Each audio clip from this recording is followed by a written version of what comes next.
అండి నమస్తే శివరాత్రి వచ్చేసింది కదండి శివరాత్రి రోజు ఫాస్టింగ్ ఉన్న వాళ్ళు ఏమీ తినకూడదు కానీ ఫాస్టింగ్ లేని వారైతే అన్ని తింటారు అస్సలకే తినద్దండి శివరాత్రి రోజు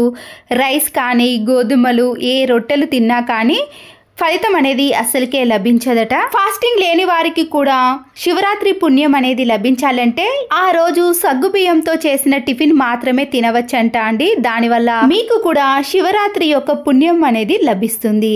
అయితే దీనికోసం మనము ముందుగా సగ్గు బియ్యాన్ని ఒక 5 to 6 అవర్స్ పాటు నానబెట్టేసేయాలండి ఇలా నానబెట్టడం వలన మెత్తగా మారిపోతాయి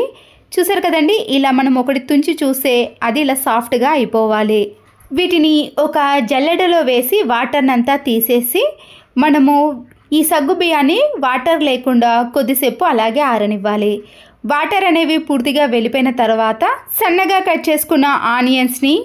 పచ్చిమిర్చిని ఇలా పొడుగులో కానీ అడ్డంగా కానీ కట్ చేసుకున్నాక కొద్దిగా కరివేపాకుని తీసుకోండి స్టవ్ ఆన్ చేసేసి ఒక ప్యాన్ పెట్టేసుకొని 1 టేబుల్ స్పూన్ వరకు ఆయిల్ని వేసుకున్నాక 1/2 టీ స్పూన్ ఆవాలను జీలకర్రను కొన్ని వేరుశనగ గుళ్ళను కూడా వేసుకోవచ్చండి మీరు స్కిప్ చేయాలనుకుంటే ఈ వేరుశనగ గుళ్ళను స్కిప్ చేయవచ్చు సన్నగా కట్ చేసుకున్న ఆనియన్స్ని పచ్చిమిర్చిని కరివేపాకుని వేసి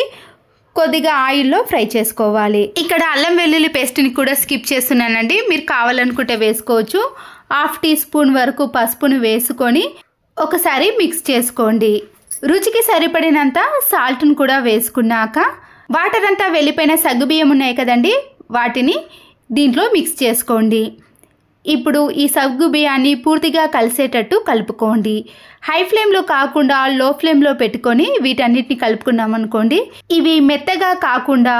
ఒకదానికి ఒకటి అంటుకోకుండా ఇలా విడివిడిగా పొడి పొడిగా వస్తాయి మూతను పెట్టేసుకొని ఒక 2-3 మినిట్స్ పాటు లో ఫ్లేమ్లోనే ఉడికించుకోవాలి